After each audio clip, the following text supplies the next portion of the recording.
What I need you to do is put the knife down for me. What I need you to do is put the knife down for me. Put the knives down for me.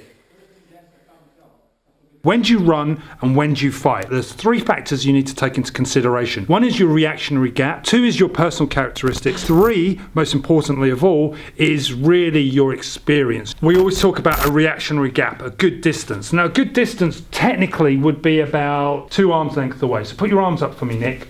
Okay, 2 arms length away. But then how do we factor controlling for weapons? If I'm too far away, for example, and you do pull a handgun out and you ask me, what's the time, governor? Because this is London and we say, what's the time, governor?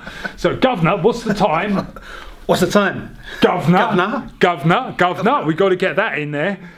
If I'm too far away from you, all right, because I've got this perfect reactionary distance, for me to run in and cover that distance to get to deal with that is not going to happen. So what's my second choice? My second choice, run. But if I run, I'm still going to get shot. Same problem with a knife. If I've got enough distance between you and I, that's great.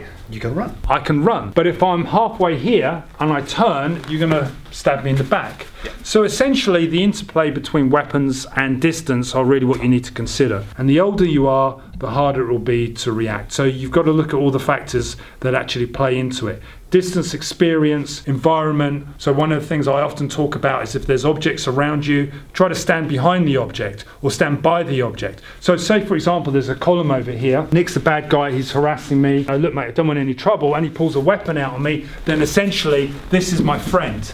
Okay, this is my friend. Look, I don't want any trouble. I want that sort of distance between us. I want to try to keep this because Nick's getting a little bit happy now with his cat. He's like, and I'm getting scared. The same concept applies with dealing with knives. If I'm going to attack, he's already got a knife. Already got a knife. That's not a knife. That's a knife. I thought this was a knife. We both got a knife. I didn't even know you had that. But this is the point, okay? And this is really the point. If I'm going to deal with a knife, if you've already got the knife out and I'm going to deal with defending that knife, it's quite dangerous for me. Even if I'm going to pull my own knife, it's great, but at the end of the day, you're going to stab me while I'm pulling the knife. It's going to be a cut fest. Yeah, exactly. When's the best time to deal with a knife? Of course, when he's drawing the knife. So put the knife away. I'm not even letting you get Oh, well, game over. That's it. I'm done like a Christmas turkey. It's just I found it in his back pocket, so I just drew it. So the point is, whenever someone draws a weapon, just essentially if you've got a fighting chance or any chance, that's your chance then, basically. Fine. But what works better with a reactionary gap is position. So if I start to move off to the side just a little bit, I'm in the end of what we call the fighting arc. The arm is the strongest in this position here. Any sort of action or any sort of movement, anything comes around on this position is the strongest. This side of the arm and this part of the arc is the weakest. So whenever I'm facing a person, I want good reactionary distance, but I also don't want to be in the middle of your fighting arc. And this gives me a little bit of a fighting chance. So try to be aware of not only the situational, trying to be aware of what's happening around you, okay, but just be aware of what his hands are doing. That's the most important thing, the most important takeaway from this.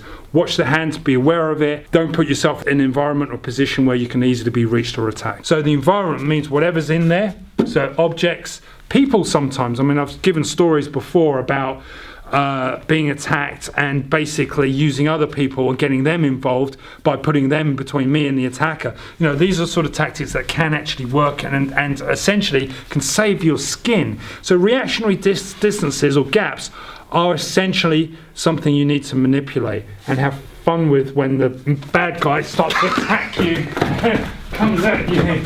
So on that note, thanks for watching. We had a little bit of fun. We didn't do much today, but hopefully you got some point. Thanks for watching.